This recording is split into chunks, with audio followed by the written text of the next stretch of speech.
Hello বন্ধুরা, গাজরের হালুয়া করছে মানা। এই দেখো আমার মেয়ে, মানা হচ্ছে আমার মেয়ে, একটি মাত্র মেয়ে। দুটি মাত্র হবে? দুটি নয়, একটি মাত্র। এই দেখো দুধ, তেজপাতা, ফোড়ন দিয়েছি, এলাচ,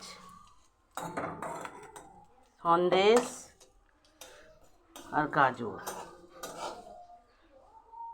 কেমন হবে জানি না, টেস্টি করে করতে হবে, কিন্তু ভালো না হলে খাওয়া যাবে না। এখন হতে থাক গাজরের হালুয়াটা, হলে তোমাদের আবার দেখাবো।